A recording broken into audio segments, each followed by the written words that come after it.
Hey guys, so I'm here today with my friend Steven, and he's got an extraordinary story that I'd like to share with you guys. He did something called inner walk, which is where you walk back and forth in this certain space, and you do that every single day, 4 days out of the week for like 4 hours at a time. And he was so determined to let go of old emotions, let go of old ways, and reprogram himself that he did. A normal person would do like maybe I think like 4 days or like 8 days. He did 9 months of that continuously, and then afterwards stayed for another 9 months to also coach and help other people to do that. So today I want to introduce you to my friend Steven. And thanks, Mike. Happy to do this with you. And have you share a little bit of your story, because it is extraordinary. Like the idea of, you show me the space that the distance that people aren't walking, they're not like, just so people know, they're not like walking down this nice tropical jungle experiencing. I mean, it's not even a long distance that they're going back and forth. That's nuts. How did you start that? Like, what got you to actually be able to stick to doing that and want to do something that seemed to be pretty crazy for most people? Sure.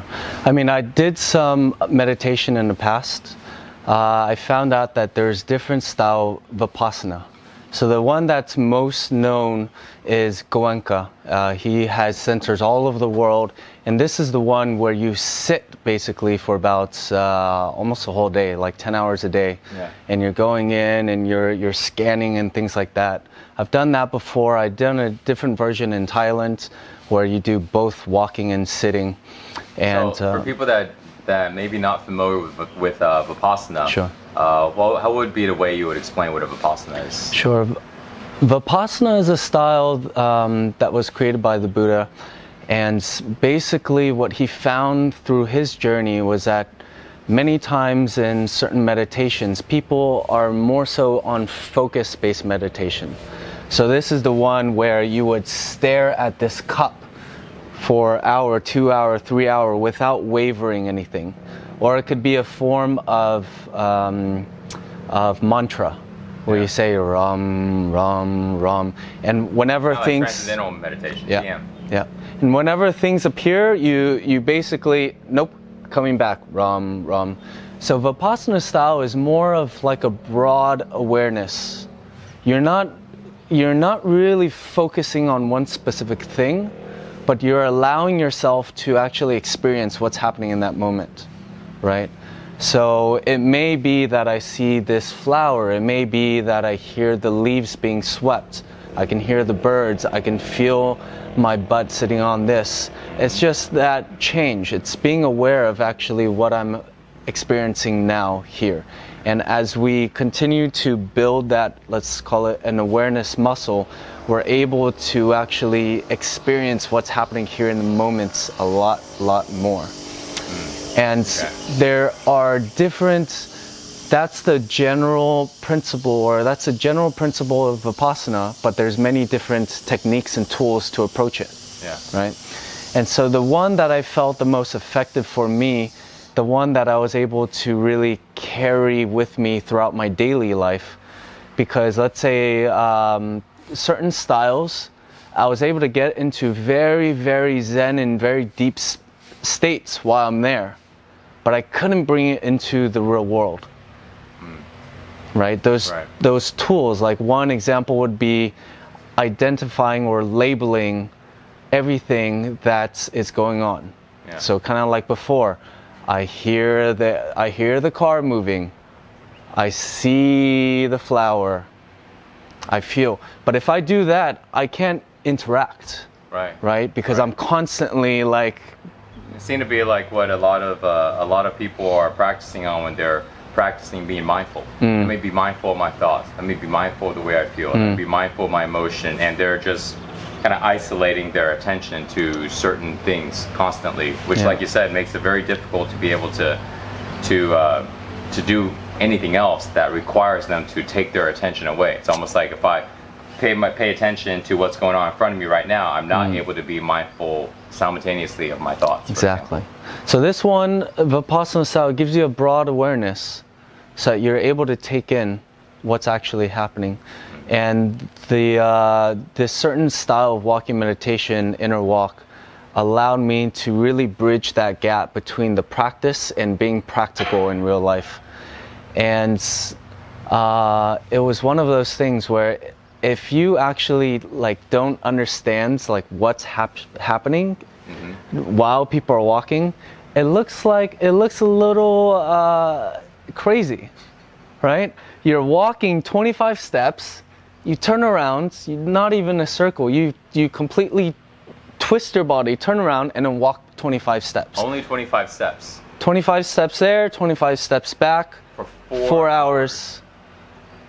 And you know, when people come into it, the first hour or two is quite like, yeah, I got this. Yeah. You know, what am I doing here? I got this.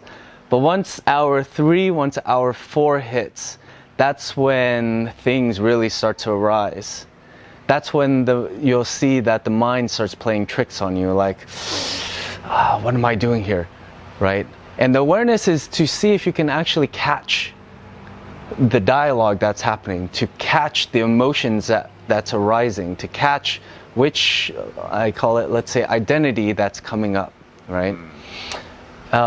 And when you're able to be aware of the subtle shifts that's going on, then you're able to start to change and kind of just be how you want to be. Because one example during the practice, let's say hour 3 or so, when people are not conscious, I see this all the time when it was going on. People are walking, but they're not walking like relaxed. They're more like because it's like they're really goal driven. Like, I'm gonna walk there, I'm gonna walk back, and I'm just gonna really I'm really gonna focus on this walking versus being aware of what's actually happening on the inside. Yep. And everybody has their own thing. For those people who are competitive, that's a state of mind that they're in.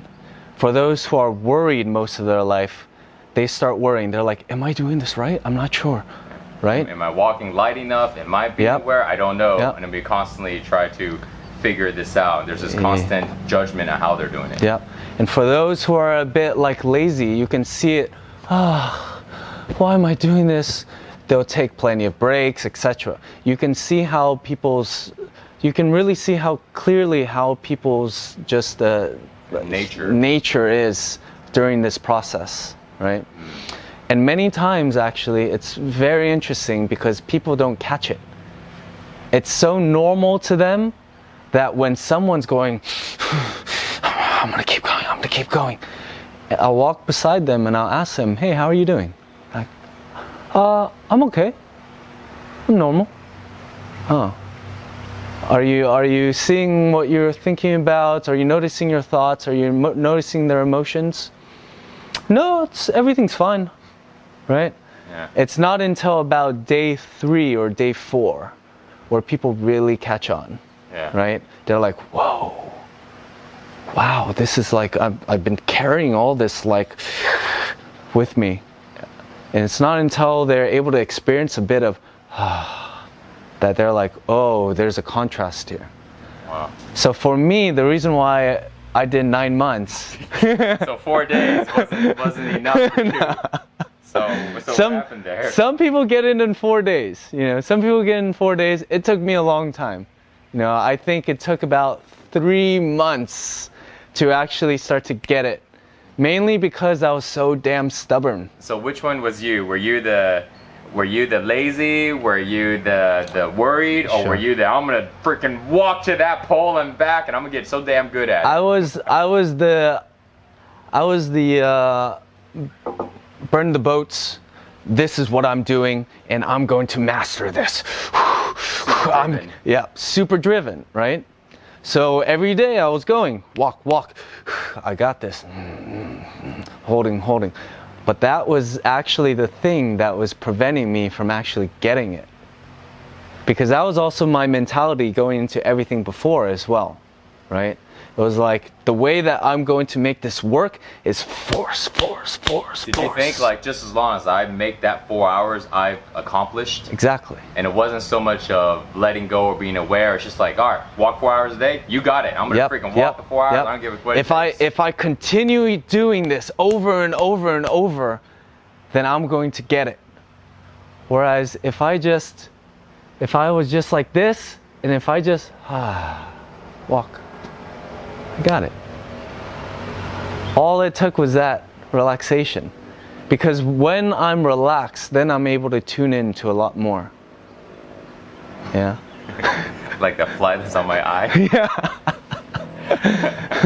So really, basically for me, it took a very long time for me to break. It wasn't until I broke where I was like, what am I doing? Like, am I getting it? What's going on? Like, I'm working, I'm coming, I'm doing all this. Why is it that I still feel this tension inside? So it's like, so you were able to feel that there was something, like there was still tension, there was still something you need to let go, but you weren't really understanding why it wasn't leaving. Exactly. And it wasn't until I was able to actually let go, then it just naturally, very quickly. So when you actually let go, for you, was it a mental thing or was it a physical thing? I would say it's both.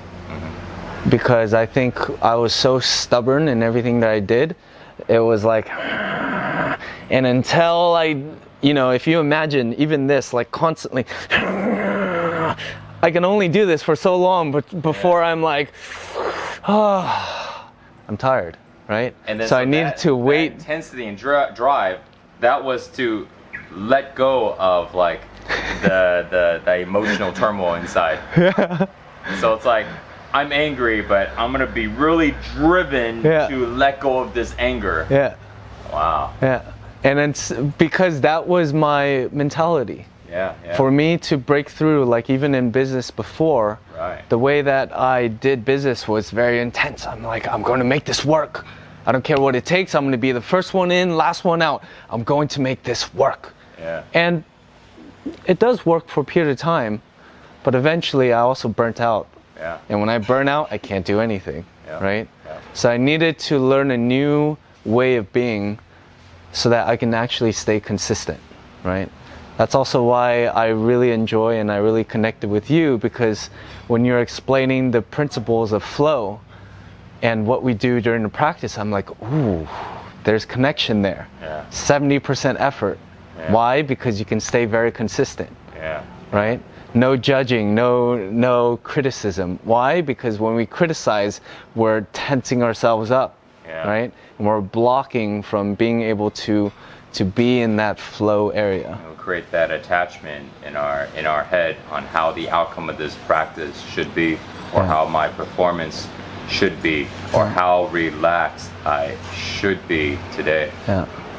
And so now more and more I'm starting to learn how to be in that state. More and more I'm learning how to, or not even learning, more and more I'm just relaxing. And it's not like relax, be lazy. Yeah. Right? But it's more like, it's like there is solidarity, but there's also it's like being relaxed with clarity and focus. Yes. And with that, I'm starting to learn that I can pick up and I can learn things so much faster. Right? Because I'm not so tunnel vision where I'm like, because even if you see, this is how I did things before, is like I'm in it, right? But I don't know if you can capture this, but you can sense it right now. It's like my whole brain is, it's very locked, it's very rigid. Yeah. Right? But now I can take more in. It's easier for me to take in. Yeah. So by month 3, you realize that you're like so driven but so like attached to the goal, and then you let go of it in both your body and your mind. Yeah. And then when you let go of it, how was that experience like? when you suddenly realized like you needed to let go? Like, how did it feel when because you did it for like 9 months. So what happened after the next 6 months? Sure. I would say it's just a process, you know, because even with that awareness or realization, it's not like everything just goes, I'm free, boom, boom, boom, boom. Yeah. It's like over time, what ended up happening was I could feel within my body that there were certain tense areas that were actually relaxing. And I'm like, ooh, this feels kind of nice. Yeah. Like before, it was like, dum, dum, dum, dum, dum. But it's like, boom, boom, boom. Wow, it's a different state, right? And over time, more and more, not just my body, but I can feel like this tension within, like this area was like going from here to, and now, especially with here, the way that I look at life changes. My perception of life or my view of things change. Because before I was very, let's say, I was very angry in life. And anger arise within me a lot. And when that state comes and I'm in this state and I'm looking around, I don't see beauty, right? I don't see beauty. It's just, I see things I want to destruct, right? But when I start to calm myself down and actually be in a more relaxed, peaceful state, I'm like, wow, look at where we are. So it's like, it took 3 months to realize that you were holding on. It took me because I'm very stubborn. Some people, they can get it down pretty quick. It's just a matter of how much resistance someone has. It's really powerful you say that, because then the next 6 months was the process of actually letting go. Yeah, and it was just diving in deeper and deeper and deeper, right? And just going within, and there's so many, you know, past memories started to come up, certain ways of being started to come up. I just became more and more aware of all the different aspects that was going on within my own system. You know, that sounds, when I think about people in general, I imagine like how many people out there don't realize that they are holding on to all of this emotion. They're holding on to all these expectations, and there's like this emotion of like that anger, or this emotion of needing to feeling this lack. Yeah. And they haven't even figured out that it is happening. Like you said, they just feel, no, this is not happening. This is perfectly normal. And so therefore it's like they aren't even at the starting line of creating the change. They have to realize what's actually happening inside of them. And I think a lot of people are still, there are people that are still there, and they aren't really even able to make a change until something happens to where something in their life kind of breaks. Maybe it's their health, maybe their relationship, the love of their life leaves them, or something that kind of gives them this wake-up call, and then suddenly they realize, whoa, there's something that I need to let go, there's something I need to change that I've never really noticed. And you know, it's nothing wrong with anybody, it's just an aspect of life that we never really paid attention to. Like I didn't know a lot that was going on within me before I did this training, before I actually really took the time to look within, right? So it's the same with everybody else, because in life in general nowadays, many times we're so focused on our goals, we're so focused on our work, our careers, whatever it is, we're not paying attention to the other aspects that's going on. And when we have the privilege to be able to experience, or not, to be able to take some time to also just to have some reflection, to be aware of how everything is interconnected and how our states is affecting the outside and how the outside's affecting within us, then we can start to make more connections. And you know, and just like you said, it's like, what's the very first step of AA, right? It's like actually being aware that that person is an alcoholic. Because before then, what is it? I'm not an alcoholic. Yeah. I just like to drink. Yeah. It doesn't Right? matter. It doesn't I matter. feel fine. I'm not drunk. I can fully function. I've been doing this for this many time. I'm, you know, everything is fine. I go to a doctor. He says I'm fine. Yeah. It's just this denial. And the very first step is the most important, because once you get that one, then you allow yourself to do all the other ones. But before then, you don't do it. It reminds me of when I first realized that I was holding on. When I first realized that I had all of these mental stories and all of this made up pressure in my mind that was creating so much turmoil, that was creating so much anger in me, you know. And I think that's why I related to how you felt before, because I was very, very similar. And once I realized that there was all of these mental stories that was fueling this anger, that was fueling these expectations that was not reasonable for me to reach, therefore making me feel like a failure or making me feel like I'm not doing enough. When I realized that was happening, and I realized the tightness in my body, then the process of letting go started. And I share this very often, you know, and people constantly ask me on why I left. You know, one of the big reasons is I left because I needed to spend the time, because it took all of me. It took all of me to be able to focus and to become aware of what's going on and to let it go. It wasn't, for me, it wasn't this part-time thing that I can achieve well. You know, like it took you 3 months to get to that realization, and then 6 months afterwards. And I'm still not finished. Yeah, and there's still more, right? And for me, it's like I had to leave everything I was doing. It was too difficult for me to do it simultaneously. It's like I would get back into old patterns, and I had to spend the time, so much time by myself, and I figured out different things. But ultimately, creating like a very similar approach of teaching my mind and my body how to like let go and how to stay calm. And I think that's why I'm so passionate about sharing the practice now. Because sharing this flow training, it's like I experienced all these different modalities and all these different methods. And for you walked back and forth for 4 hours a day. And I mean, people I think will have a difficulty doing something like that, or doing what I was doing. I sat there and stared at walls for a while. You know, just sit there and just be a blank mind, just stare and do nothing. And like anytime when I feel like, what am I doing? Like you said, oh, I'm wasting my life, I'm burning my time, I could be doing this. I'm like, nope, that's happening. Nope, I am choosing to do this, and I need to let go of all those things. And it's like, to me, it's not, I don't think it's something that is for everybody.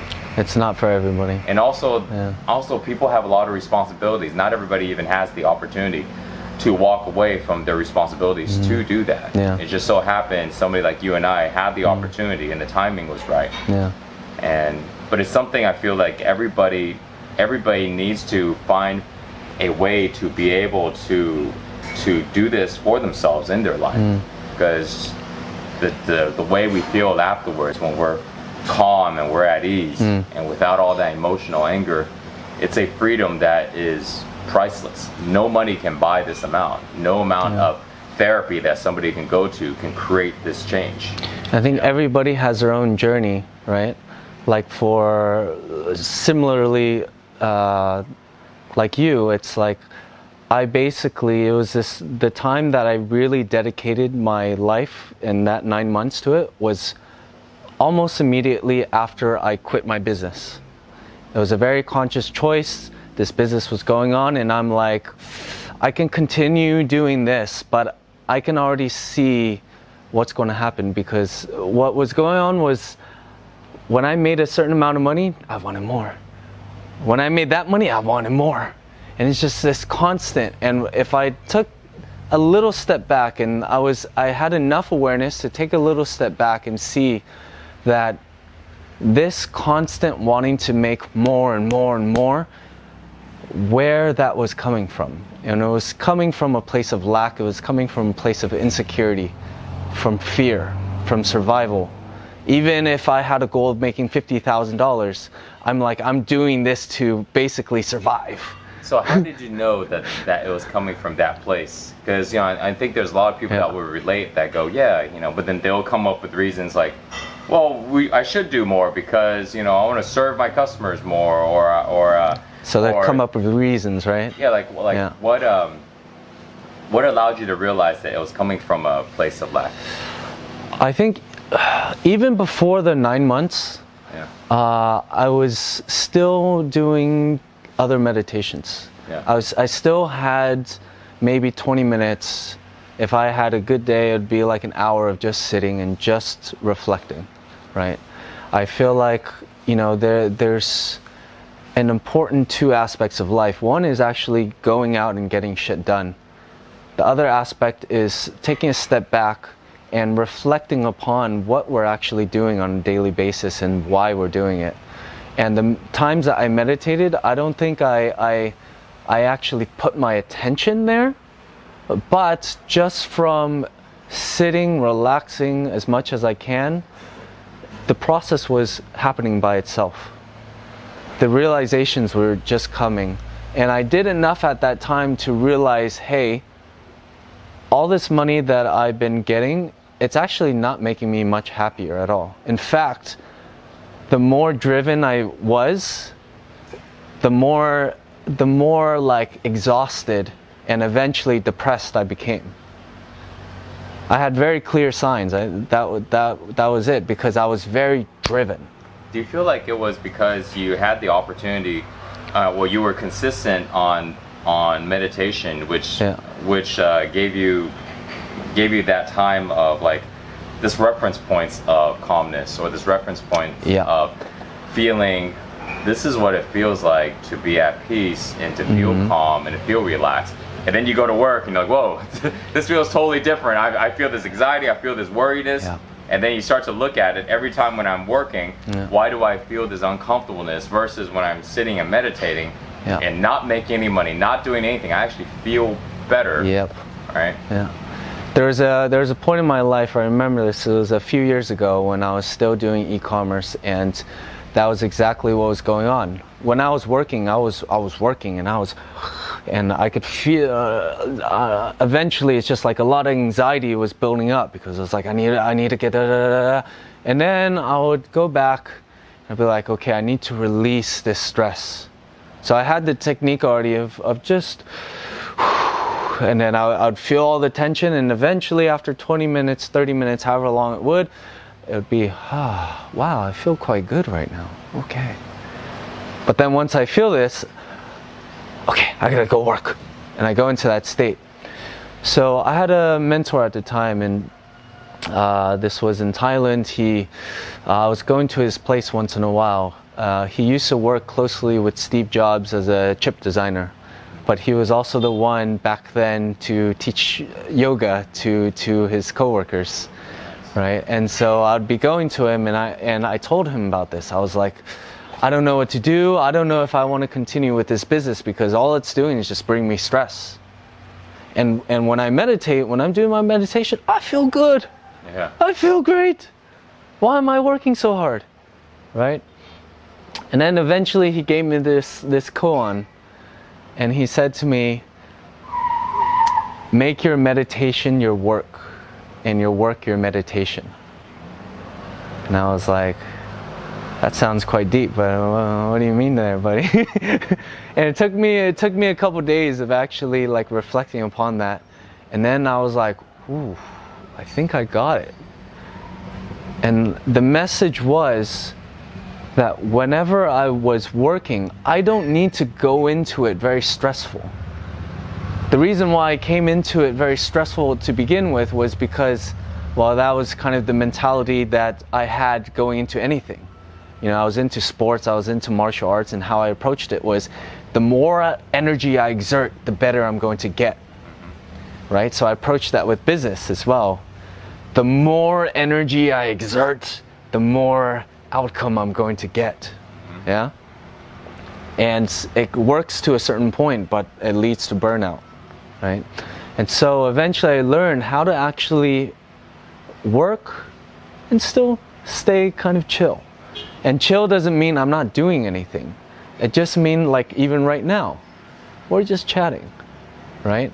You're not tense, I'm not so tense, we're just chatting. That's it. I feel like when we're exerting a lot of energy, it's a lot of the exertion of energy is coming from because we have this expectation in our mind, and which then is also the same as like the emotion that we feel that if we don't do a good job in this thing that we're doing, if it's work or if it's health, whatever it is, if we don't do a good job, if we don't specifically create this outcome, we're not gonna be satisfied. We're not gonna get the approval from this person, from this group, or we're not gonna see ourselves as like this high value, this person that's worthy, you know. And that feeling of lack of worthiness or lack of enoughness gets us to put everything we got into it to ensure that we're getting those results. Which, number one, it does take a lot more energy to put everything in, but because there's this fear of like not getting the results that we want, that fear of that is very exhausting to hold on to. I was talking to somebody, I forgot, that was talking about how they feel like they're carrying a weight constantly as they're doing things, and it's like, well, that weight that you carry is the expectation on what it is that you're accomplishing. But imagine, number one, it doesn't help to carry the weight while you're having to do something else. It's much easier to put the weight down and then do whatever it is you're doing. You would actually end up doing a better job. But if you were to carry the weight, because that weight is an analogy, but it also is a physical feeling of it needs to turn out to a certain way, we're gonna end up actually hurting the results of what we're creating, because it takes more energy, it takes more effort to be able to hold on to this pressure that's just made up in our head, or we accept the pressure from other people, which is another thing. Our parents or our friends or society goes peer pressure. Peer pressure, but we don't have to accept it. But when we do accept it as being real, as is the way it is, then we hold on to it. And then when we're holding on to it, everything we do is being hindered because we have to hold on to this extra weight, this extra pressure that we're carrying around. So when we let it go, it's like so much more freer, and we end up actually performing everything we do better. And this is for every aspect of life that I'm finding. It's like this can go towards work, but this can also be towards relationships, right? When you have, especially if you're single and you're going out and you're trying to meet people, and you have the pressure of like, I need to be with someone, or I've been single for a long time, I need to find a relationship. And you go with this energy, like you're going around, hey, how are you really going to attract the type of person that you want to be in your life, right? Because you're giving off this, what's that, people say, he's too needy, she's too needy. Why? Because they have all these expectations of what they want to create. And it's too much. Just attracting somebody who's equally as needy as they are. And then afterwards, when you have two needy people that are only with each other because they really are lacking, at the end they end up complaining about each other. And they're not happy anyways. Out of all the practices now and a lot of this inner work, what would be the biggest takeaway that you think will be able to help people? Let's say for somebody that's kind of maybe where you were at in the beginning, you know, just getting started. You know, what would be something that you think they would need to start off by focusing on first to start to let things go? I would say a simple one that people can do like right now is because let's see. I would say there's two main principles of awareness that I feel people, if we really understand this well, then it helps us out in so many aspects of our lives. I was giving you an example just earlier, but the two main examples is, let's say, focus awareness and broad awareness, right? And in society in general, we're very good with focus awareness already. We're very good at pay attention and doing on very specific things. Or at least we try to get. At least we try, but we the intention is there. We know that it can be beneficial for us. It doesn't mean that we have that just yet. Right. But there's one that I feel like we're not even aware of, which is more of the broad awareness, right? And with this broad awareness, it's more like just kind of what you experience when you're just sitting and when I'm just sitting. We're allowing what arises to arise. So I can give you a 30-second example of what I'm experiencing right now. Right now I can feel a little tightness here.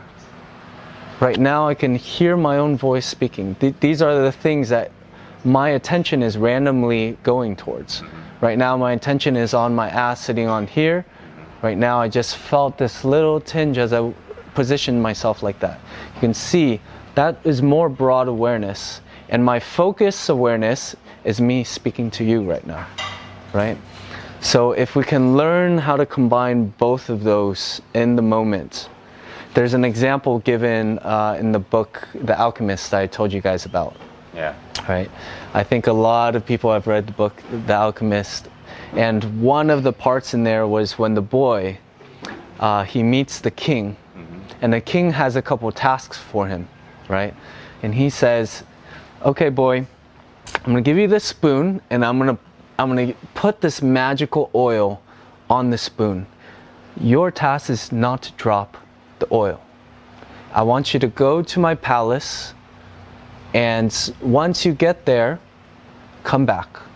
Okay? So that's what the boy does.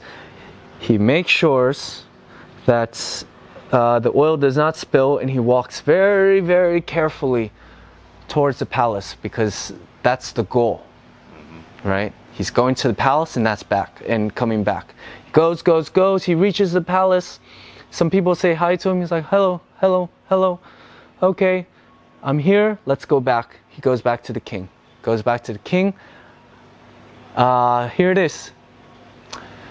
And the king says, great, awesome, congratulations, good job. The oil is still there. He's like, yes, I did it. Yeah.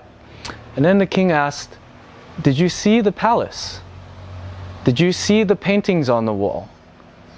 Did you see that amazing urn that was created by the special artist?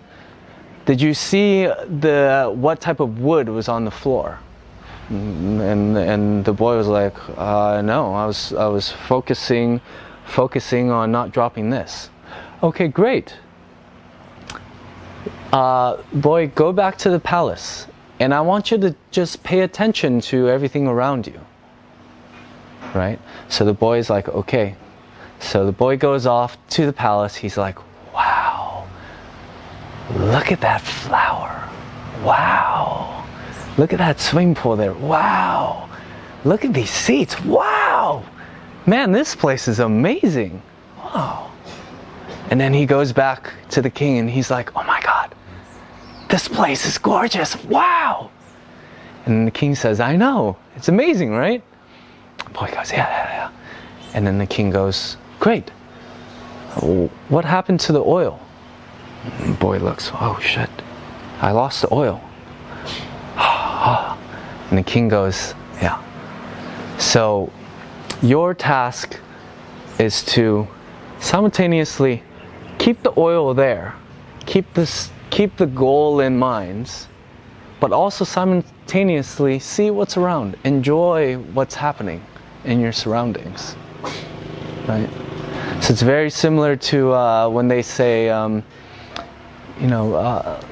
time to time, stop and smell the roses. Right. Yeah, because sometimes we're just going, and there's something so beautiful right there that you completely just miss out because you're too goal-driven. There's nothing wrong with goals. Let's have some goals in life, but at the same time, if we can also have that awareness to just enjoy what's around us. Having just one is not enough. Right, paying attention to everything without having a goal. We're just kind of drifting through life, not getting the things that we really desire, but only getting things that we desire, and not paying attention to everything else. We lose out on everything else that could be experienced in life. Yeah, that's good. And It was very interesting because there's, you know, right after like being super goal driven, I took a step back because it was like, oh, okay, I need to chill out. And then I went into just being aware and just be. It's like, whoa, wow, that's amazing. But what happens there? Nothing gets done. I'm quite happy, I'm quite content, but nothing really gets done. Savings only go so long. Yeah. So now it's like the unification and combination of both of those is such a rich and amazing just way of being that I'm like, ooh. And the more I'm able to just truly get into and combining those states, the more I just enjoy life in general. Yeah. And I feel like you've gone through very similar things, right? Yes. Like being super driven in your business and creating a magnificent 8-figure a year business. It's like, wow. But then after a while, you kind of understood. Get the goals and just look at everything around, and then going extreme on the other end. Yeah. Cool, man. Well, thanks for sharing your story. That's good. Really good, buddy. All right, and I know people will be able to gain a lot from it, and that was a great story on the one from the Alchemist. Yeah. So hope you guys enjoyed that. You know, it's a very powerful story, and there's a lot of good lessons in it. You know, and try it out. You know, I think the earlier that people start, you know, the more they're able to start to, you know, transform and get the things that they really want in their life. And I would say they don't even need to go to extremes, right? No.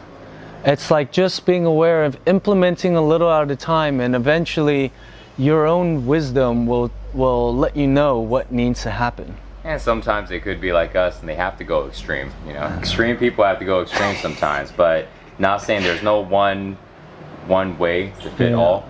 You know, feels what's right. If you got to go extreme, you got to leave everything. Fuck, man, you got to do what you got to do. But it's not the only way. I think using what feels good, and just know that no matter what, you can't fail at it, just as long as you're just having that intention. You know. All right, bro. See you guys next time.